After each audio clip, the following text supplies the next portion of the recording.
Du Plessis is chasing greatness. He is quickly becoming one of the most successful middleweights of all time. He's on a hot 6-fight win streak of notable names in the UFC right now. Undefeated in the UFC. And each and every fight this guy has, people say he shouldn't win this fight. He's got clunky striking. He's got clunky grappling. He's weird. He's awkward. All these things people say about him. Yet every time, against every style, he wins. And his next big test is going to be against Khamzat Chimaev, who has called him out. Not just Khamzat Chimaev that's called him out. Islam Makhachev, the lightweight champion, fancies his chances of moving up and fighting Dricus if he had to do it. Bilal Muhammad has called it an easy fight. Dricus in 1 round. And then when it comes to Khamzat calling him out in his own division, and then Alex Pereira at 205, welcoming him to the 205-pound division where he can fight Pereira. Pereira has also talked about moving back down to middleweight before. What is it? This fight is so appealing to everyone. It's almost like champions view Dricus as a bad fighter. But why? Why? So many people keep making the same mistake. I saw Adesanya and Whitaker talking about it. They say it's like he's shit, but he's good. And I think I get what they're saying. I think everyone gets what they're saying. But where did they go wrong? We're talking about 2 of the greatest middleweights of all time, especially Adesanya. But Whitaker, 2 completely different styles. Whitaker, the bladed stance fighter, very good side kicks to the knee, very good fast combinations, a lot of power in his shots. Great combinations, great covering distance, good head movement, good distance management, great wrestling, good wrestling in fact. Used it against Dricus pretty well in the first round, but Dricus wore on him and caught him. So what was it that got Robert Whitaker out? What was it that caught him out about Dricus if he's so bad? If he's so clunky? What is it? Awkwardness? Really? He just got by in that fight with awkwardness. Okay, I can see what you're saying. But then he did it to Sean Strickland. And everyone was like, well, the fight was pretty close. It was a pretty close fight. But overall, Dricus landed the more impactful shots, I think. He was more aggressive than Sean. And he did the better work across the 5 rounds in the first fight. And I think he should have won. And he did win. Close decision. In my opinion, Dricus won. So what was it about Dricus that flustered Sean and caught him off guard, despite Sean being a great defensive boxer? If Dricus Du Plessis' punches are so bad and the form and his technique is so bad, what is it that made him successful against Sean then, who's so good defensively and made Dricus whiff and miss plenty of times? Then Israel Adesanya takes over the fight in the early rounds, looks pretty good, elite level counter striker. Dricus had to be a bit more cautious against Izzy. He couldn't go balls to the wall because Izzy's so deadly with his power and his counters. Adesanya so fast as well, so long compared to Dricus. Again, gets flustered, gets overwhelmed, looks clunky in the round where Dricus finishes him. And Dricus ultimately chokes him out. He had Israel Adesanya running away from him. He had Israel Adesanya slipping. He had Israel Adesanya gassing out in the fight. What was it that caught Israel Adesanya off guard about Dricus? If he's just so clunky and he's so shit, like everybody keeps calling him, what is it about him then? Where's it all going wrong for these guys? I think people underestimate Dricus.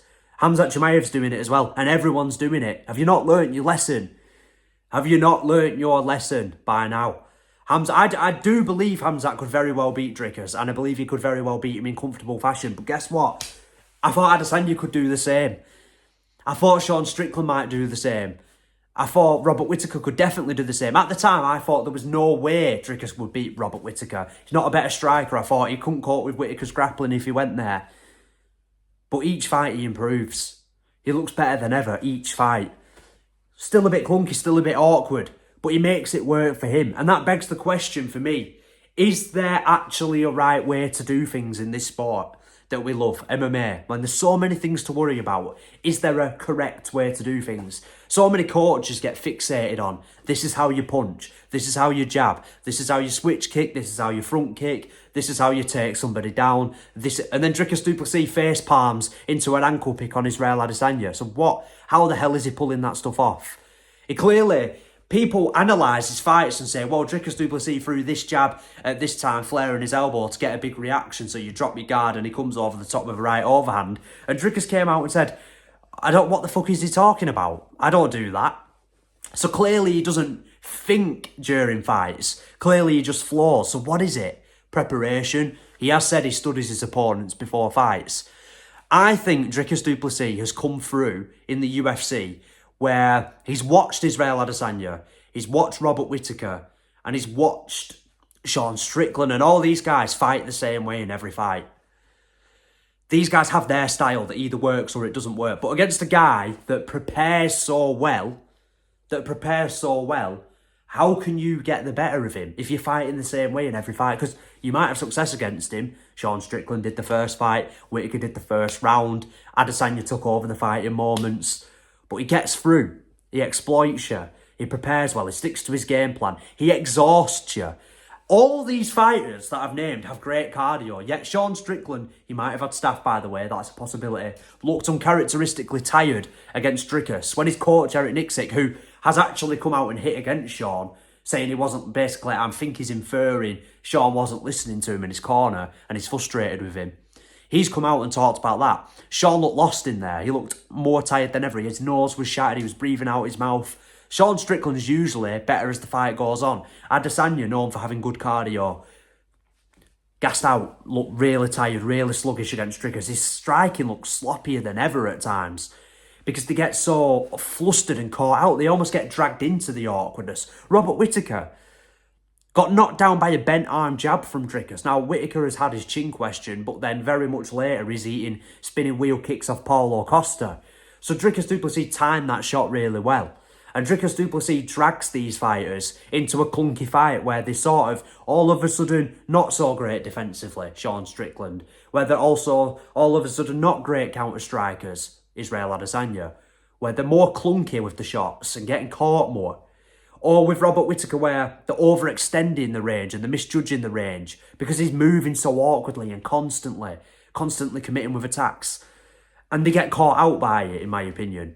They get caught out by it, but not just that, they underestimate it. I feel like Dricus Du Plessis is one of those fighters you don't realise how good he is, how fast he is, how powerful he is, and how fearless he is until you stood in front of him. And that's what these guys say. It's like you think he's shit, but he's not. Because he throws everything what he has at you. And it goes back to what I was saying before. Is there a correct way to do things, really, in this sport?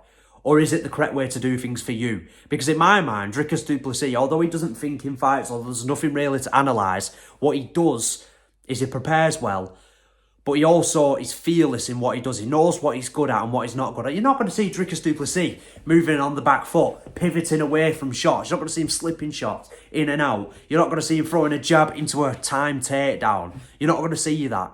What you're going to see Dricus Du Plessis do is flow and go with the fight. So if he crashes into you after an exchange, he throws punches sometimes like that with his shoulders, and you look to counter him or you lean back and he just crashes into you, he's then going to get the body lock. He's then going to get the takedown from that. It's an in-the-moment thing. He just flows with the fight. He doesn't get before his fights. He doesn't sit there and predict his fights and say, I'm going to win by first round knockout. I'm going to submit this guy in the first round. He goes with the fight as it happens. He accepts that the fight isn't going to go any which way he thinks it's going to go, like so many fighters do. He knows it's going to go how it's going to go. He just has to go with it and win the fight that way, it feels like, with Dricus. It's almost unexplainable.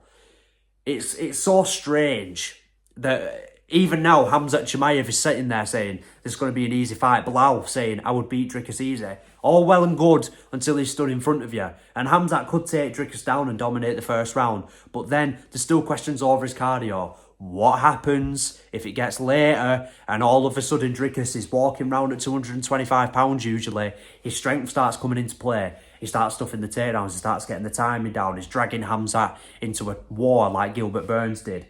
But unlike Gilbert Burns, Dricus has that power that can absolutely sleep Khamzat. If he lands the same kind of right overhand Gilbert Burns landed, it's over for Khamzat. And he's underestimating Dricus. He's not aware of that danger, it feels like. This guy's easy. Look at him. Look how he fights. Until you stood in front of him. Bilal Muhammad, again, I would beat Dricus easy. He's done a little essay of how he would beat Dricus. Really? You think it's that simple? You're going to throw 1-2 and you're just going to take him down, yeah, and hold him there. Good luck.